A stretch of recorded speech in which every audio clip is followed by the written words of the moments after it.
Hello. Listen up. Tilt your head. Point your ear towards me. It's okay to change your mind. It's okay to change your mind.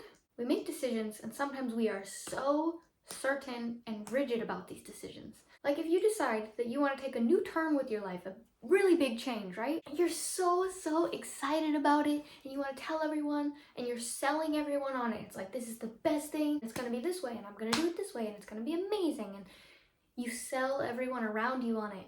Now, not only do you believe it's the best thing, so do these people around you because you wanted them to. You wanted them to share that excitement with you. And then, dun dun dun, it wasn't what you expected. Maybe you sat back and thought about it a little bit more, and actually, it's not what you want. It's not what you thought it would be. And now, you have to change your mind. You already made a fuss about it. You already got everyone on board.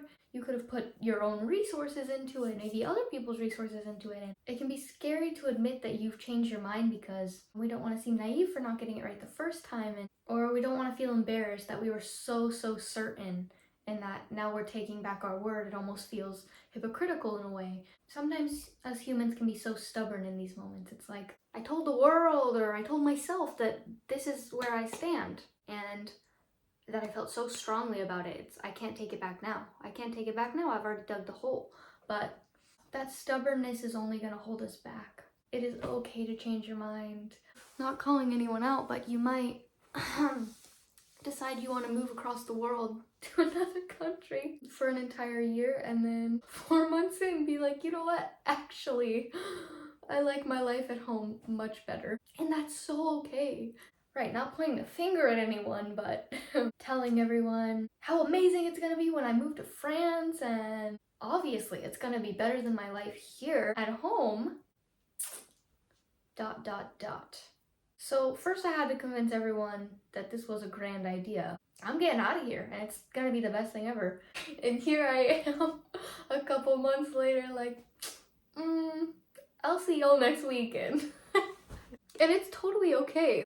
I think I was actually holding myself back for a while because I had been feeling this way, but I was like, no, you made such a big decision in coming here. You need to commit to that. You need to stick to it. You need to commit to it. I didn't sign a for life signature on this. It's okay. Like, life is about experimenting. Everything is an experiment. If I didn't come here, I always would have wondered, what if, you know? I would have always felt that calling to come here and discover whatever it is that I discovered here that I don't realize yet. I guarantee once I get home, I'm gonna realize everything that I gathered from my time here and be like, wow, that was so necessary. And I already am aware that it's so necessary, and I'm very grateful for everything that I've experienced in these past few months, but it doesn't have to be my end all be all. When we make a decision, it shouldn't be like a pair of handcuffs. It just is what it is. Like, you don't need to put yourself in a box like, this is the decision that I'm making. Close up the box, tape it up. Nuh-uh. You could open your wings and be like, oh, I want to make this decision. Let's fly over here. This is so fun. Actually, there's a giant panther over there and I don't feel safe. Let's turn around and go this way. And that's totally okay. Once you've made a decision, but especially once you've told the people around you about the decision you've made, it almost feels like you've locked yourself in for good, you know? Oh, I've already told everyone, so I have to stick to this. And that is not the case. Of course, this is your life, and your decisions impact you more than they impact anyone else. Frankly, what everyone else thinks, it doesn't matter. It doesn't matter. So let's not sit in our misery if we made a decision and decided it's not right for us. Instead, we can say, you know what? I was really excited about this, and it's just not what I thought it would be. And you're allowed to take it back. It's okay. It's okay. Because you could have always been wondering what if, and you wouldn't have known if you didn't take the chance. It can feel embarrassing to be like, whoops, I got it wrong. It's okay. It's okay. I really believe that our failures get us so much farther than our successes. Our successes are fun. It's exciting. It's like, yes, celebratory, everything went as planned. But your failures? Do you know how much you learn from every little failure you make? Oh my God, it's a treasure trove. I am extremely grateful for all of my little failures, all of my little heartbreaks, all of my little didn't go as plans, because they all taught me something, and in my book, that's a success. So really, the failure is non-existent. It's really very important that we leave room for error, leave room for the possibilities, the changes that might happen.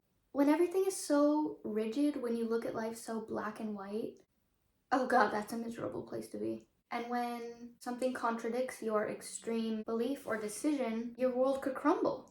But if you, when you go into making decisions, you leave room for error, you say, hey, moving across the world seems like a really fun idea right now. I'm young, I want to travel, I want to experience things. I think it'll make me feel very free. But it might not, and that's okay. You never know what's gonna happen. Home will always be there. I can always come back. It's okay. And then it's so much more freeing to think that way rather than, no, I'm doing this is the end all be all. No, I'm not coming home for holidays. I committed to being here for this year. I'm gonna stay here for this year. Nothing's gonna change my mind about that. I will be here.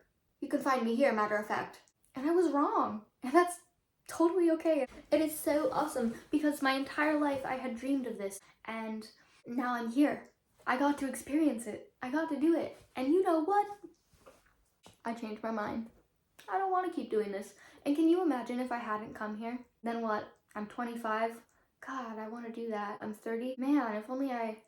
And I'm always going to be thinking about it. It's so much better that I got this done with, that I experienced this now than then. And this goes into a second thing, because this is just following your curiosity and following your intuition is very important to me, because when you don't, there's always like a little lingering glimmer of it. It doesn't leave you until you act on it. It's really hard to make big future decisions because you don't know how you're gonna feel tomorrow. You don't know how you're gonna feel when that time actually comes. So I really dislike questions like, oh, what's your 5-year plan? Or yada yada yada, questions like this. And it's nice. I do like to think about the future, but I also really just like to take my life day by day. I like to follow my curiosity each day, because just because tulips are my favorite flower today doesn't mean that they will be tomorrow. Who am I today to hold the weight of my entire life? That just doesn't make sense. Making humongous decisions, you have to remain flexible. You never know what's gonna happen. Divine intervention, divine timing, and that's okay. We're just here experiencing a human life, and everything is an experiment. So yeah, leave room for flexibility in your life, leave room for error. Flexibility rather than being so rigid. It really makes a difference, and have a beautiful week.